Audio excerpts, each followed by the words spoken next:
Assalamualaikum warahmatullahi wabarakatuh. Perkenalkan, nama saya Saida, nomor absen 27 dari kelas 12 MIPA 6. Di sini saya akan menjelaskan dampak kebijakan politik dan ekonomi pada masa Orde Baru. Masa Orde Baru adalah masa pemerintahan yang berlangsung di bawah kepemimpinan Presiden Soeharto, yang saat itu menggantikan kepemimpinan Presiden Soekarno.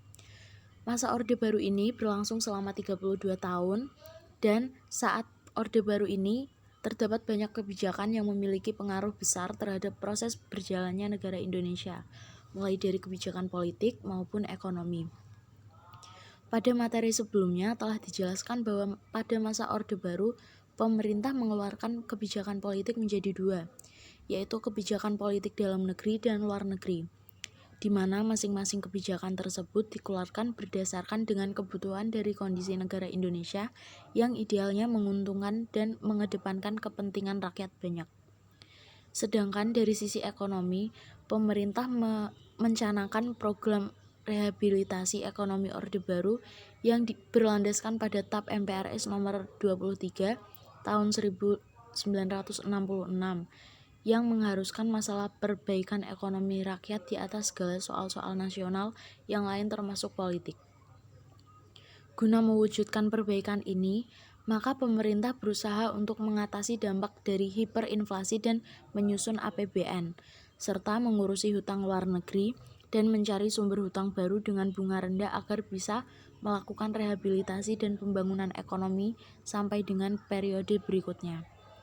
Kebijakan politik ekonomi yang ditempuh pada masa Orde Baru ini nyatanya memiliki dampak terhadap Indonesia, di mana untuk dampak kebijakan politik sendiri pada masa Orde Baru dapat terlihat dari beberapa hal berikut. Yang pertama, pemerintah sentralistis, yang berarti seluruh pengambilan keputusan dapat dilakukan oleh pemerintah pusat. Yang kedua, kepemimpinan yang cenderung otoriter karena penggunaan pendekatan keamanan.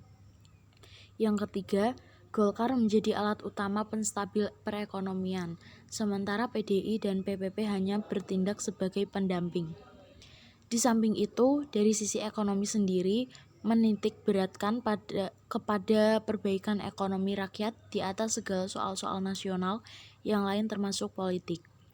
Nyatanya menghasilkan beberapa dampak positif antara lain, Indonesia dapat mencapai swasembada pangan pada 14 November 1985. Terus, Indonesia berubah dari negara pengimpor beras menjadi negara pengekspor beras. Kemudian adanya penurunan drastis dari angka kematian dan angka kemiskinan. Dan yang terakhir ada pendidikan sekolah dasar yang melejit akibat program SD dan SMP Inpres. Kemudian ada revolusi hijau. Dampak lain yang terjadi pada pemerintahan masa Orde Baru adalah adanya revolusi hijau. Revolusi hijau merupakan perubahan cara atau metode yang dilakukan dalam pertanian dari yang semulanya merupakan pertanian tradisional berubah menjadi pertanian modern. Guna meningkatkan hasil pertanian tersebut, maka pemerintah memberikan 4 cara peningkatan hasil pertanian. Seperti yang pertama ada intensifikasi, yang merupakan suatu usaha untuk meningkatkan hasil pertanian tanpa menambah luas lahan pertanian, melainkan dengan mengoptimalkan pemanfaatan lahan pertanian. Perubahan ini dilakukan dengan cara panca usaha tani yang meliputi pemilihan dan penggunaan bibit unggul, pemupukan yang cukup, pengairan yang cukup, pemberantasan hama secara intensif, dan teknik penanaman yang baik.